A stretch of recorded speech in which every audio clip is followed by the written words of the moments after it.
기도하겠습니다. 주님 부활하셨습니다. 한 번 더 제가 여러분들에게 소개하겠습니다. 우리 오늘 저녁 5시에 제가 알기로 우리나라에서 초연입니까? 독일어로는 혹시?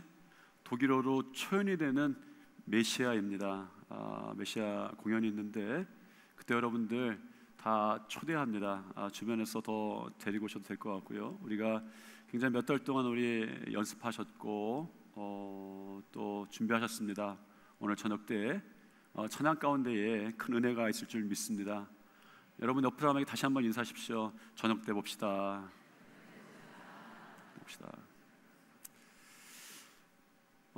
오늘 부활절입니다. 특별하게 예배를 드리고 있죠. 부활절에 꼭 이렇게 특별히 예배를 드려야 되는 건 아니지만 예수님께서 부활하심으로 우리에게 새 생명을 주셨던 것처럼 우리에게 이제는 그런 질문이 좀 시작된 것 같아요.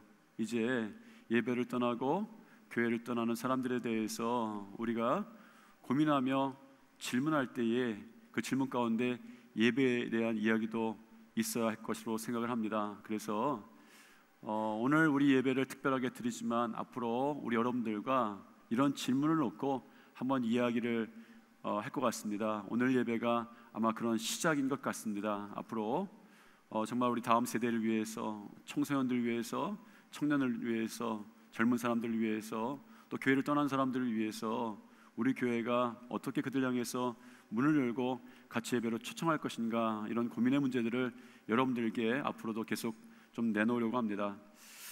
예수님이 십자가에 돌아가신 바로 다음 날 한 친구가 아리마대 요셉을 다그쳤습니다. 아리마대 요셉은 예수님의 시신을 자기의 준비된 무덤에 모셨던 사람이죠. 그 친구가 아리마대 요셉을 굉장히 다그치는 거예요. 자네 미쳤나? 비싼 돈 들여 단장한 무덤을 예수한테 내주다니. 친구의 빈잔에 요셉이 빙그레 웃으면서 대답을 했습니다. 걱정 말게, 예수님이 주말에 딱 사흘만 빌려 쓰신다고 했어. 주님께서 아리마대 요셉에게 무덤을 3일만 렌트하고 돌려주셨습니다. 그리고 우리에게 부활절이 됐죠. 우리 옆에 분들에게 이렇게 다시 한번 인사하겠습니다. 주님이 무덤을 3일만 렌트하셨답니다. 이렇게 한번 인사하세요. 우리가 그동안 순례의 길 여정 걸어왔습니다. 마지막 시간입니다. 존 버논의 철로역정의 마지막 장면이죠. 저는 그것을 이렇게 표현하려고 합니다. 마지막 시험 때 죽음의 강을 건너다. 죽음이 참 어렵죠. 인간 모든 실존은 죽음의 경계 앞에서 무너지곤 합니다. 그것은 육신도 또 인식도 마찬가지입니다. 19세기 중반에 미국에 설교가였던 맥카튼이라는 분이 있습니다. 영국의 설교의 황태자를 찰스 스펄전이라고 하면 아마 19세기에 이 미국의 설교의 황태자, 많은 영혼들에게 정말 복음의 메시지를 전했던 아주 위대한 설교가 있다면 이 맥카튼이라는 분인데, 이 목사님의 설교문 가운데 이런 글이 있습니다. 유럽의 중세시대 한 농부가 마차를 몰고 가고 있는데 심상치 않은 분위기에 검은 옷을 입은 나이든 한 부인이 길을 막고 마차를 태워줄 것을 요청했다고 합니다. 그 농부가 그 부인에게 이름을 묻자 그 부인이 내 이름은 콜레라요, 이렇게 대답을 하게 되죠. 농부가 그러면 당신이 어디로 가고 무엇을 하려고 합니까? 라고 묻자 그 부인이 다음 도착할 도시에 가는데 거기서 자신의 병균으로 딱 10명만 죽일 계획입니다 라고 대답을 하더랍니다. 그리고 그 여인이 농부에게 자신은 더도 말고 덜도 말고 꼭 10명만 죽일 것이라고 약속하면서 자신이 가지고 있던 창을 그에게 내어주게 되죠. 혹시라도 자기가 10명 이상을 죽이게 되면 이 창으로 자신을 찔러도 된다라고 이야기를 했습니다. 드디어 그들이 다음 도시에 도착을 하게 되었어요. 그런데 그 도시에는 이미 수백 명의 사람들이 이미 죽어 있었습니다. 농부가 화가 나서 이 콜레라 부인에게 약속이 틀리지 않냐고 하면서 창을 꺼내 들었습니다. 그러자 콜레라 부인이 이렇게 말했습니다.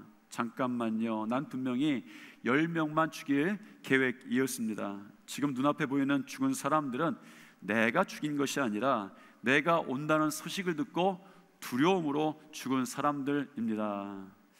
중세 유럽의 콜레라 전염병이 창궐하던 시대를 배경으로 만들어진 이야기입니다. 죽음은 죽음 자체도 우리에게 두려움으로 오지만 죽음이란 말 자체도 우리에게 굉장한 큰 요동치게 만들고 두려움을 만들고 하고 마음의 병을 만듭니다. 그러나 분명한 것이 있습니다. 인간은 누구나 죽음 앞에 서야 하고 죽음을 지나가야 된다라는 것이죠. 그래서 우리에게 중요한 것이 있습니다. 그 다음입니다. 그래서 사도 바울이 이렇게 고린도 전서에서 이야기를 합니다. 만일 그리스도 안에서 우리가 바라는 것이 다만 이 세상의 삶뿐이면 모든 사람 가운데 우리가 더욱 불쌍한 자인이라. 그러므로 우리의 삶이 이 땅의 삶만이 아니라면 우리가 필요한 것이 있습니다. 그것은 죽음을 지나갈 준비입니다. 죽음에 대한 준비도 필요하지만 죽음을 지나갈 준비도 우리에게 필요하다고 철로 역정의 존 보너는 권고하고 있는 거예요. 그것이 죽음의 강이었습니다.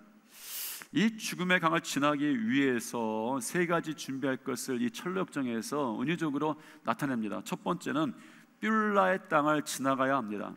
뷸라의 땅이 어딜까요? 뷸라의 땅을 왜 지나가야 할까요? 여러분, 뷸라의 땅을 지나치셨습니까? 대답하기 힘들죠. 여러분, 뷸라의 땅이란 말도 들어보지 못했습니다. 어떤 땅입니까? 철로 역정에서는 이렇게 설명합니다.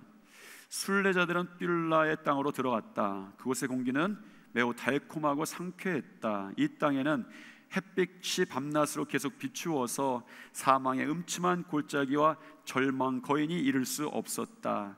이 땅에서는 신랑과 신부의 언약이 갱신되었다. 실로 여기는 신랑이 신부 때문에 기뻐하고 그들의 하나님께서도 기뻐하시는 곳이었다. 이곳에는 옥수수와 포도주가 부족함이 없었으며 그들의 순례길에서 찾고 구했던 모든 것이 풍성하게 있었다라는 거예요. 뷸라의 땅이 그렇다는 것입니다. 그런데 이 두 순례자가 들어간 뷸라의 땅을 한마디로, 이런 이야기들을 한마디로 표현하면 존 번역은 이런 표현을 합니다. 사실은 성경 속에도 그런 말이 있는데 아쉬움이 끝나는 곳이에요. 뷸라의 땅이라고 하는 것은 아쉬움이 끝나는 곳입니다. 왜냐하면 그 땅은 하나님께서 통치하시고 계시는 곳이기 때문이죠. 아쉬움이 끝나는 곳, 저는 인생에서 이거보다 더 좋은 표현을 만나보지 못했습니다. 인생에서 아쉬움이 끝나면 얼마나 좋을까요? 여러분들이 살고 있는 삶에 아쉬움들이 분명히 끊이지 않고 있죠. 여러분 아쉽지 않습니까? 저는 우리 애들에 대해서, 우리 아이들에 대해서 참 아쉽습니다. 미국에서 아이들 태어날 때에 극빈자 혜택을 받고 태어났습니다. 말하자면 미국 기준으로는 부모가 극빈자였다는 것이죠. 저희 아들이 2살인가 3살 좀 어린 시절에 이제 조그만 계단 한 2칸 높이에서 모래밭으로 떨어졌는데 아프다가 우는 거예요. 처음에는 장난인 줄, 그냥 아이니까 조그만 일에 우는 줄 알았습니다. 그런데 1시간을 계속 울고 2시간을 계속 우는 거예요. 뭔가 일이 생긴 것 같습니다. 그런데 정말 아프다가 올 때 버티다 병원을 갔죠. 밤이 되어서 굉장히 오랜 시간을 거쳤습니다. 낮에 해 뜰 때 낮에, 그래서 밤늦게 응급실에 갔으니 얼마나 시간이 지났습니까? 병원에 갔더니 이 정강이 다리가 대나무처럼 쪼개져 있는 거예요.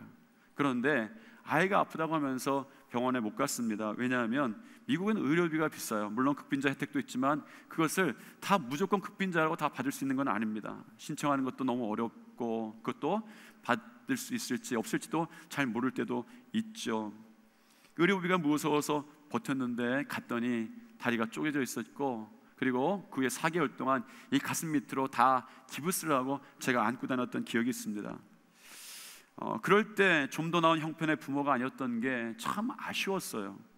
지금은 그때에 비하면 10배, 20배, 100배 나아졌습니다. 비할 바가 아닙니다. 그런데 이상하게도 아이들을 볼 때마다, 아이들의 인생을 볼 때마다 아쉽고 미안한 것들이 여전히 저에게 있습니다. 저 스스로에 대해서도 아쉽습니다. 열심히 살아왔는데 아쉬워요. 어떤 때는 제가 가진 욕심 때문에 아쉬움이 생기기도 하지만 현실에 부딪히는 여전한 일 때문에도 아쉽습니다. 여러분 안 그러십니까? 많은 사람들이 지나온 세월 때문에 아쉽고, 병든 몸 때문에 아쉽고, 충분치 않은 돈 때문에 아쉽습니다. 시간이 지나서 아쉽습니다. 설령 모든 것이 충분해도 무언가는 꼭 아쉽습니다. 그것이 우리의 인생입니다. 그런데 아쉬움이 끝나는 곳이 있다는 거예요. 그것을 뷸라의 땅이라고 철로의 역정은 소개합니다. 그런데 놀라운 것이 이 뷸라의 땅이 천국, 하늘에 있는 천성이 아니라는 거예요. 이 세상에서 만나는 그런 하나님의 나라가 있는데 그 하나님 나라를 향해서 이 존버는 뷸라의 땅이라고 말하는 거예요. 그리고 놀랍게도 뷸라에는 이미 하늘나라의 평화와 기쁨이 넘치고 있었습니다. 이 땅에 그런 나라가 있을까요? 이 땅에 실제로 그런 나라는 없습니다. 그런데 이 존버는 뷸라에 대한 묘사를 이사야서 62장의 말씀을 사용해서 이야기하는 거예요. 사실은 뷸라의 땅이라고 하는 것이 우리에게 굉장히 생소하지만 성경에 나와 있습니다. 이사야서 62장 4절부터 보니까 이렇게 말해요. 다시는 너를 버림받은 자라 부르지 아니하며 다시는 내 땅을 황무지라 부르지 아니하며 오직 너를 헵시바라 하며 내 땅을 뷸라라 하리니 이는 여호와께서 너를 기뻐하실 것이며 내 땅이 결혼한 것처럼 될 것임이니라. 이 구절에 두 가지 우리가 잘 모르는 단어가 등장하죠. 헵시바와 뷸라라는 단어입니다. 이 땅에 하나님께서 만드신 천국이 있는데 그 이름이 헵시바면서 뷸라라는 거예요. 여러분, 뷸라라는 말은 히브리어로 결혼하게 된 여자, 다스림을 받게 된 여자라는 뜻입니다. 말하자면 이사야서가 말하는 내 땅이 황마였는데 누군가 다스릴 때 그 땅의 이름을 뷸라라 칭한다는 거예요.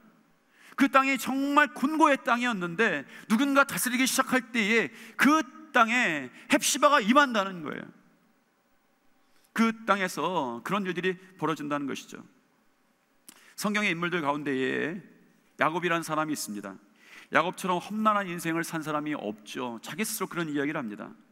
그가 노년이 되었을 때에 애굽 왕 바로가 그에게 나이를 물어요. 참 우습죠. 자기 나이가 130년대의 일입니다. 그런데 젊은 이 바로 왕이 자기에게 나이를 묻는 거죠. 그 우습습니다. 그래서 야곱이 바로에게 대답합니다. 야곱이 바로에게 아뢰되 내 나그네의 길의 세월이 130년이니이다. 그러면서 놀라운 얘기를 해요. 그런데 내 나이가 얼마 되지 않으니 내 조상의 나그네 길의 연조에는 미치지 못합니다. 그러나 누구보다도 험악한 세월을 보내었나이다 라고 이야기합니다.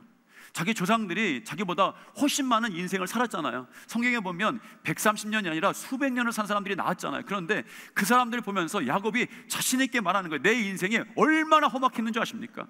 성경에는 그의 이야기가 나오지만 그 험악함들이 다 소개되지는 않은 것 같아요. 인생의 고비고비를 넘어서 그 마음의 곤고함들, 인생의 황무함들, 도망자의 인생, 그에게 얼마나 큰 정말 황폐한 인생이 있었습니까? 험난한 세월이 있었습니까? 그런데 그 험난한 세월 속에서도 야곱이 흔들림 없이 견고하게 신앙을 지켰던 이유가 있었습니다. 사람들이 그것을 일컬어서 그를 향해서, 그의 신앙을 향해서 이렇게 말하죠. 베델의 신앙이다 라고 이야기합니다. 야곱이 형 에서의 장자권을 속여서 빼앗고 도망칠 때에 브엘세라고 하는 그 지역의 광야에 하룻밤을 지내게 되었습니다. 브엘세바 광야는 야곱에게 도망자의 땅이었고 비참함의 땅이었고 굶주림의 땅이었고 아쉬움의 땅인 거예요. 여러분이 지나가는 인생 가운데 그런 인생의 황폐함들을 만나는 것이죠. 도망자의 땅을 만나고 비참함의 땅을 만나고 굶주림의 땅을 만나고 아쉬움의 땅을 만나는 거예요. 그 땅이 브엘세바 광야였습니다. 그때 야곱이 거기서 한 돌로 베개를 취해 잠을 자는데 꿈속에서 하나님의 음성이 들리기 시작하는 거예요. 그 음성은 이런 것이었습니다. 내가 너에게 약속한 것을 다 이루기까지 내가 너를 떠나지 않겠다라는 하나님의 음성과 약속을 듣게 됐죠. 하나님께서 그를 주권적으로 주장하시는 거예요. 그 순간에 그가 깨달은 것이 있습니다. 그 땅이 도망자의 땅이었고 아쉬움의 땅이었는데 그 땅에 뷸라의 땅이 된 거예요. 왜? 하나님의 다스림의 땅이 된 것이죠. 그래서 그 땅의 이름을 그가 잠이 깼을 때 다시 짓습니다. 뭐라고 짓습니까? 베델이라고 이름 짓는 것이죠. 베델의 뜻이 무엇입니까? 하나님의 집이란 뜻이에요. 이 땅이 더 이상 황무함의 땅이 아니고 도망자의 땅이 아니고 아쉬움의 땅이 아니고 그 땅의 모든 것을 지워버리는 그 이름이 있는데 하나님의 집이다라는 것이죠. 뷸라의 땅이 되는 순간에 놀라운 일이 벌어집니다. 헵시바의 땅으로 이루어지는 것이죠. 헵시바의 뜻이 무엇입니까? 그녀 안에 내 기쁨이 있다는 거예요. 그 땅에 하나님의 기쁨이 있기 시작하는 거예요. 그 땅에서 하나님의 평안을 맛보기 시작하는 거예요. 그 땅은 여전히 브엘세바였습니다. 그 땅은 여전히 광야였습니다. 그 땅은 여전히 도망갔던 사람들이 돌베개 베고 잠을 잘 수밖에 없는 땅이었습니다. 그런데 놀랍게도 자기가 만드는 평안과 자기가 만드는 기쁨이 아니라 하나님의 안에 있던 기쁨과 평안이 그에게도 시작되는 거예요. 헵시바의 땅이 된 것이죠. 여러분의 인생이 어디 있느냐가 아닙니다. 그 땅을 누가 다스리고 있는가라는 것이죠. 여러분의 인생을 하나님이 다스리는 인생이 되게 하시기를 축원합니다. 뷸라의 땅이 되고 헵시바의 은혜가 있을 것입니다. 분명한 것은 하나님의 임재와 다스림을 경험하지 않고 어떻게 죽음의 강 건너에 있는 하나님이 다스리는 영원한 천국에 대한 기대와 소망을 가질 수 있겠습니까? 이 크리스찬이 뷸라 땅에서 천국을 바라보는 거예요. 왜 그렇습니까? 우리는 천국을 가보지 않아서 천국이 어떤 데인지 모릅니다. 그런데 여러분, 천국이 좋다는 걸 어떻게 아십니까? 하나님께서 이 땅에서 천국을 경험할 수 있는, 지나갈 수 있는 경험들을 주시는데 그 땅의 이름이 뷸라의 땅이라는 거예요. 여러분들이 반드시 뷸라의 땅을 하나님이 다스릴 때 지나가게 될 것을 믿습니다. 여러분의 인생에 그런 일들이 시작될 거예요. 두 번째, 준비할 것이 있습니다. 죽음의 강을 지날 때에 예수님을 반드시 의지해야 한다라는 것입니다. 이제 뷸라의 땅을 지나서 드디어 죽음의 강에 이르렀습니다. 순례자 크리스천이 뷸라의 땅을 지나고 천성문을 가로막고 있는 죽음의 강에 이르게 된 거예요. 누구나 죽음의 강에 이르게 되면 근본적인 두려움이 생기죠. 이 순례자 크리스천도 지금까지 순례자를 오면서 굉장히 많은 일들이 있었습니다. 믿음을 지켰죠. 그런데 막상 죽음의 강 앞에 오니까 그에게도 근본적인 두려움이 생깁니다. 좋은 번역은 이 장면에서 그의 감정을 요나의 이야기로, 요나의 고백으로 표현하죠. 요나서 2장 3절 말씀입니다. 주께서 나를 기쁨 속 바다 가운데 던지셨으므로 큰 물이 나를 둘렀고 주의 파도와 큰 물결이 다 내 위에 넘쳤나이다. 그러나 좋은 번역은 거기서 끝나지 않고 이 장면이 진행됨에 있어서 여호수아서 3장, 오늘 우리가 읽었던 본문 말씀을 기억했음이 분명합니다.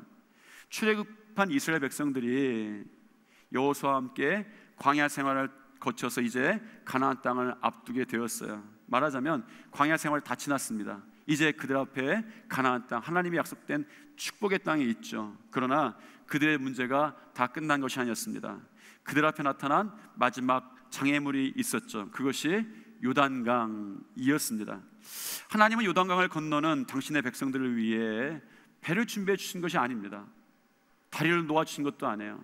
참 섭섭하죠. 하나님, 지금 우리가 광야에서 고생하다가 저 눈앞에 하나님의 축복이 보이는데 그 축복을 가로막는 더 큰 문제가 보이는 거예요. 그런데 그 축복을 넘어가는 항공모함까지는 아니더라도 조그만 배 한 척이라도 마련해 주시면 백성들이 넘어가고 간신히 넘어가서 그 땅을 소유할 텐데, 하나님 가봤더니 저게 보이긴 보는데 그 앞에 있는 문제를 위해서는 하나님께서 아무것도 준비해 주지 않은 것이죠. 오히려 그때 요단강의 상태가 어떠했다고 나옵니까? 15절에 보니까 요단이 곡식 거두는 시기에는 항상 언덕에 넘쳤더라. 그 문제가 평소에 요단강이 아니라 곡식 거두는 때인데 요단의 물이 넘치는 거예요. 더 큰 문제가 생긴 것이죠. 그런데 이스라엘은 그때에 여호수아와 함께 그들이 한 일이 있습니다. 그 요단강에 발을 담그고 걷는데 주저함 없이 그 일을 시작하셨다는 것이죠. 그들에게 필요한 건 사실 강을 건네줄 거대한 배도 아니었습니다. 그들에게 필요한 것은 우리가 하나님을 의지하고 있는가라는 것이었죠. 두렵지만 죽음의 강에 발을 내딛었던 크리스찬에게 믿음의 동료였던 소망이 이렇게 이야기를 합니다. 여호수아에서의 장면을 기억나게 하는 그런 말이었습니다. 당신이 이 강을 건너면서 느끼는 걱정과 고민은 하나님께서 당신을 버리셨다는 표가 아니라 당신이 지금까지 받은 그의 선하심을 기억하고 있는지, 환난 때 주님을 의지하는지 시험하기 위해서입니다 라는 것이죠. 여러분 가운데에 문제와 고난이 있을 수 있습니다. 그것은 하나님께서 나를 보내셨다는 뜻이 아니라 하나님의 선하심을 여러분들이 기억하시고 있는가, 여러분들이 하나님을 의지하고 있는가 시험하고 있다 말하고 있죠. 하나님을 의지하면서 요단강의 물에 발을 내딛었던 이스라엘 백성들에게 일어났던 일이 있습니다. 곧 위에서부터 흘러내리던 물이 그쳐서 모든 이스라엘은 그 마른 땅으로 건너갔더라. 그들이 수영해서 건넌 게 아니에요. 갑자기 그들에게 자유형을 잘한다든가 평형을 잘한다든가 접영을 잘하는 그런 놀라운 능력이 생겨서 하나님 감사합니다, 나에게 그런 능력을 주셨습니다, 내가 그 요단강을 건너가겠습니다, 다 건너간 게 아니라 그들은 발만 내디뎠을 뿐인데에 흘러내리던 물이 그치고 그들이 마른 땅으로 건너갔다라는 것이죠. 여러분, 마른 땅으로 건너가면 단 한 가지의 일이 있을 때 일어나는 일이에요. 하나님을 의지했을 때 일어나는 일입니다. 여러분의 인생 가운데에 문제가 열리고 강이 열리고 마른 땅으로 지나가는 역사가 시작될 줄 믿습니다. 그 일은 하나님을 의지할 때만 일어나는 일이에요. 내 능력이 100배, 1000배가 일어나도 마른 땅으로 건너갈 수 없습니다. 물에 젖은 강은 건너갈 수 있을지는 모르겠지만 마른 땅은 건너갈 수 없는 거예요. 그런데 이때 그런 일이 벌어지는 거예요. 하나님을 의지했더니 강에서, 바다에서 마른 땅으로 건너가는 기적이 일어나는 것이죠. 우리가 이 땅을 살아가면서 뷸라를 경험하듯이 사단은 우리에게 순간순간 죽음의 강 같은 이런 문제들을 우리에게 줍니다. 사나운 물이 뛰놀게도 하고, 광풍 미친 바람이 불게도 하고, 비바람을 내고 창수가 내서 우리가 거의 죽게 되었다고 우리에게 알려주는 것이죠. 너 다 죽게 되었어. 그때마다 이런 필요한 것이 있습니다. 주님을 의지하는 것이죠. 그때 순례자 크리스천이 고백했던 말씀을 기억해야 합니다. 순례자 크리스천은 이사야서 43장의 말씀을 가지고 고백합니다. 다 같이 한번 읽어보겠습니다. 내가 물 가운데 지날 때에 내가 너와 함께할 것이라. 강을 건널 때에 물이 너를 침몰하지 못할 것이라. 내가 물 가운데 지날 때에 내가 너와 함께하겠다. 강을 건널 때에 물이 너를 침범하지 못하겠다. 여러분의 인생 가운데에 이제 하나님을 의지함으로, 주님을 의지함으로 이런 일들에 대한 간증의 제목들이 더 많아지기를 축원합니다. 주님을 의지하는 것, 우리가 천국에 이르렀을 때에도 꼭 준비되어야 되는 것이죠. 지금부터 준비해야 되는 일입니다. 그래서 여러분, 폭풍 속에서 혹은 죽음의 강 같은 문제 가운데에 주님을 의지하고 있는지, 그것이 주님의 의지라고 하는 주님의 신호로 여러분들이 받으시기 바랍니다. 세 번째, 마지막으로 우리는 증명서를 준비해야 합니다. 우리는 철로역정의 마지막 부분 천성문 앞에서 아주 환상적인 장면을 보게 되는데 이렇게 기록되어 있습니다. 천성문이 가까워지자 한 무리의 천성 시민이 그들을 맞으러 나왔다. 빛나는 두 천사가 그들에게 큰 소리로 외쳤다. 이분들은 세상에 있을 때에 우리 주님을 사랑하고 그분의 거룩한 이름을 위해 모든 것을 버린 분들입니다. 이분들은 들어가서 그들의 구속주이신 그리스도를 뵙고 크게 기뻐할 것입니다. 그러자 천성 시민들이 하늘이 떠나갈 듯 크고 힘찬 함성을 질렀다. 어린 양의 혼인잔치에 청함을 받은 자들은 복이 있도다. 문에 도달했을 때 순례자 크리스천과 소망은 각자 순례를 시작하면서 받았던 증서를 빛나는 천사들에게 내밀었다. 그리고 그들은 그것을 하나님께 전해드렸다. 그들은 마지막 순간에 문을 들어가기 위해서 증명서를 하나 제출하는데 그 증명서가 무엇이었을까 하는 것이 우리들에게 주는 궁금증이죠. 우리는 이 장면에서 기억해야 될 한 사람이 있습니다. 무지라는 사람입니다. 제가 자세히는 설명은 안 드렸던 사람입니다. 순례자 크리스천의 일행은 기쁨의 언덕, 기쁨의 산지를 떠나서 자만이라고 하는 동네를 지났던 적이 있습니다. 그때 무지라는 사람을 만났었죠. 제 말씀 가운데는 생략되었던 부분입니다. 무지도 순례의 길을 가고 있었던 사람인데 문제는 무지는 자신이 무지하다는 것을 모르고 있었다는 것이죠. 무지는 스스로 지혜 있다라고 생각하는 사람이었습니다. 그는 순례의 길을 가는 자신의 방법과 방식을 고집하던 사람이었죠. 목자 되신 예수님의 음성을 듣지 않고 생각과 방식이 자기 것이 앞서가는 순간에 불리게 될 그 이름이 있는데 그것이 무지라는 것입니다. 우리는 철로역정의 마지막 부분에서 무지를 한번 더 만나게 됩니다. 무지는 다행히도, 참 다행히도 천국문 앞에까지는 왔어요. 성문을 두드리는 그에게 성문 위에 있던 누가 그에게도 묻습니다. 당신은 증명서가 있습니까? 물어봐요. 여러분, 그러면 이 증명서가 무엇입니까? 존 버너는 반드시 여러분들도 천국의 마지막 문을 노크할 때에 그 위에서 그 증명서를 확인할 거라고 이야기를 하는 거예요. 천성문으로 들어갈 때에 신분 증명서가 있어야 하는데 그 신분 증명서는 그가 확실하게 하나님의 백성이 되었다는 증거였습니다.